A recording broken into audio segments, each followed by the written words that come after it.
stand to our hearing of the Holy Word. Thanks be to God.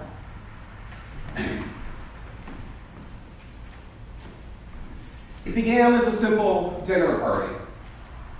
Our friends had invited us over along with a few other couples for drinks and appetizers and a simple meal that they were going to prepare. And drinks were served, appetizers were put out, and as parties always seem to do, we were all sort of gathered in the kitchen around the island watching the host and hostess prepare those final items before we would move on for more of the meal.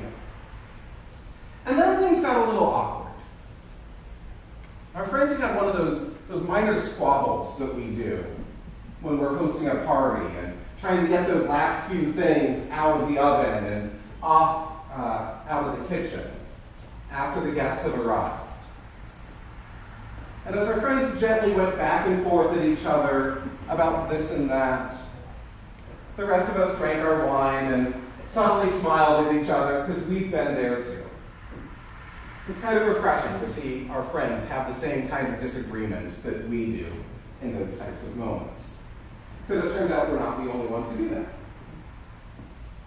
And then out of the blue, our friend said to his wife, "Stop. You're being just like my mother." Here's a piece of free advice for you guys. Don't tell your significant other that they are like your mother. You know that feeling when things go from pleasantly amusing to horribly awkward? This was that moment. His words sort of froze time in that kitchen. Everyone was suddenly really interested in staring at our own plates or our own glasses and not looking up to see what was going to happen. In her most composed voice, she said back to her husband, "We'll talk about this later." Turns out we're not the only ones who have big disagreements either, particularly when the husband is acting like an idiot. But it's still awkward to see that play out in a dinner party, at your friend's house, when you're a guest. Most of us work really hard to keep those types of awkward moments to a minimum. Which begs a little bit of a question as to what the leader of the Pharisees was doing by inviting Jesus to a meal at his house on the Sabbath. We are 14 chapters into Luke's gospel by the time we get this story. Jesus and the Pharisees have been going back and forth at each other about Sabbath rules, meal rituals, all these things for chapter after chapter already. And the Sabbath, it brings all those social expectations and those ideas of what is a pure food to eat and what is okay and what is not okay to do. Why would the leader of the Pharisees have taken what could have been a normal, good Sabbath dinner, meal, fellowship, faith, and bring Jesus into this mixture? Because things were not going to go well, at least by the normal standards of Christian party. Maybe he just wanted Jesus to look foolish in front of all of the other Pharisees. I mean, sure, Jesus knew how to eat meals with sinners and commoners, but meals in formal settings bring a whole different set of rules. If you're sitting at a formal dinner, there is an etiquette that comes into play. There are social expectations that come into play.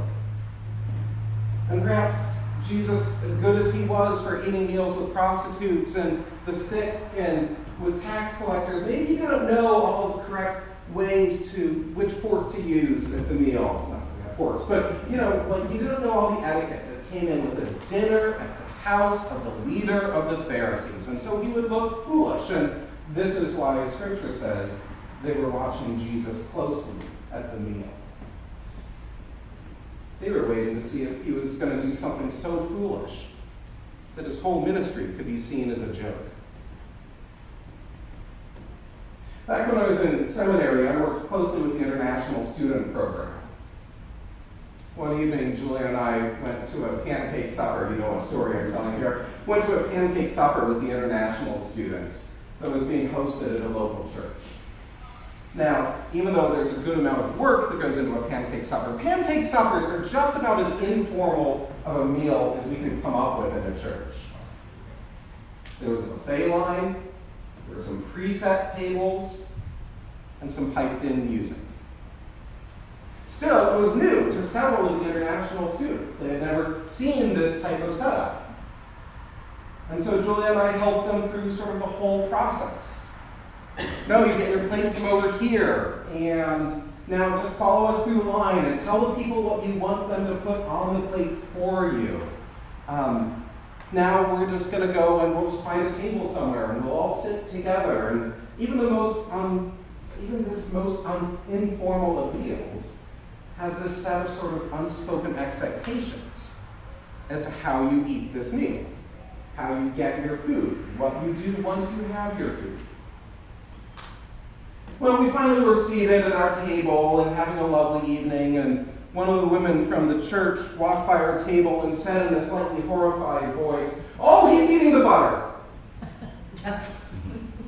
Glancing over, we saw that our friend from Ghana had taken a large bowl of butter from the center of the table and was just eating spoonfuls of it. Oh my God.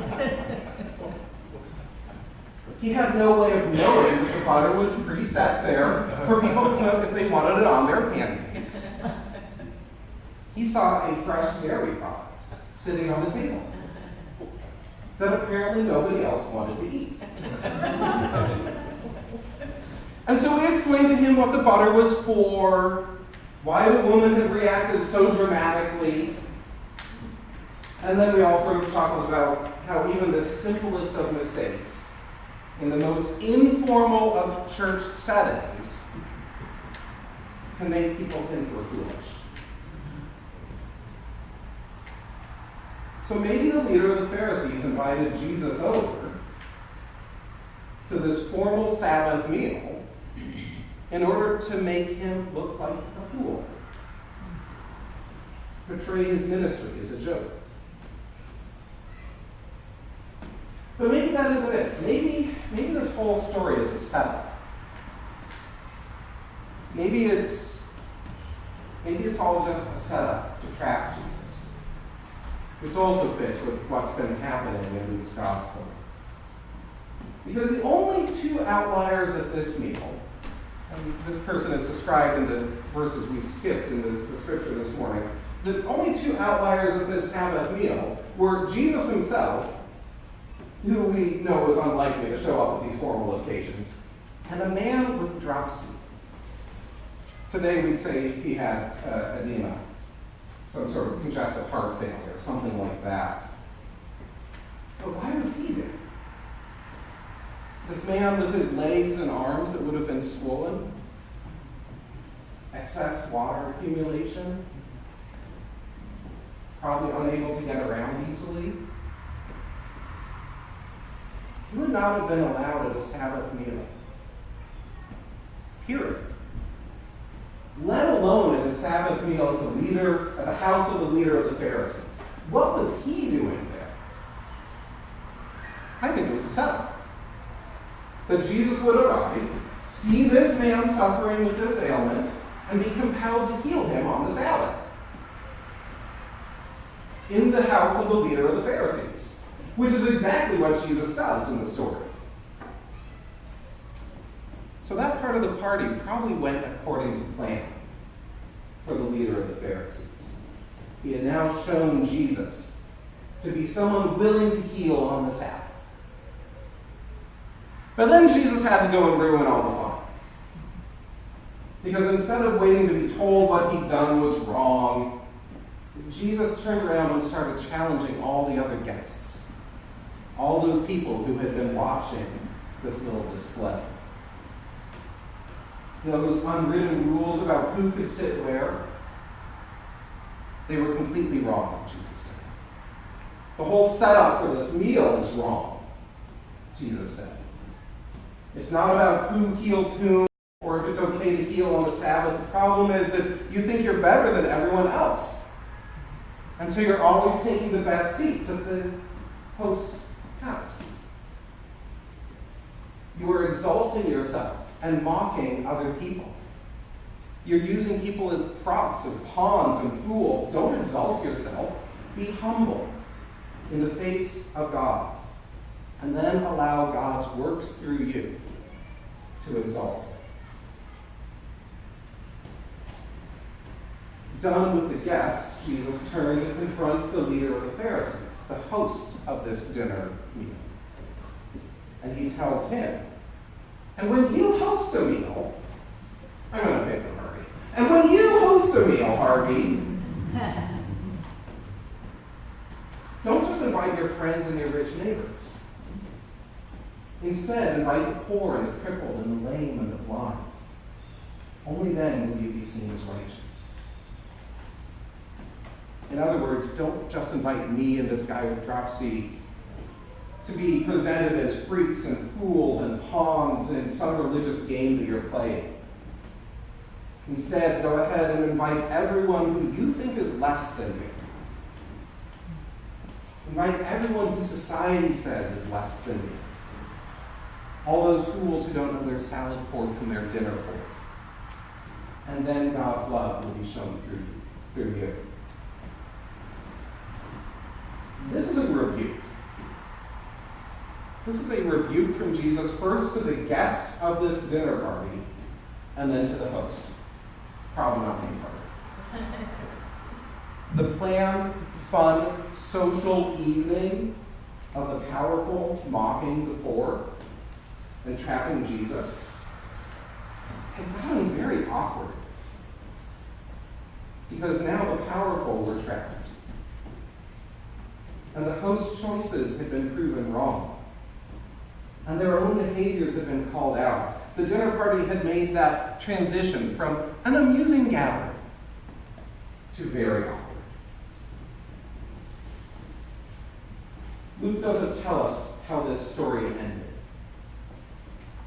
But I'm willing to bet that it didn't end with anybody saying to Jesus, "Thanks for coming, hope you come again." What we do know is that the next time we see Jesus at a meal, he's eating with sinners. He's surrounded by the poor and the ill and those that the powerful see as fools. And the Pharisees are still outside judging him. They never did. But that's the meal that we belong at, where our social expectations are set aside and our fellowship is celebrated, where class and race and standing are ignored, and we are exalted as God works through us all. For this meal is Jesus' beloved community, a communion of all who desire to sit with Jesus.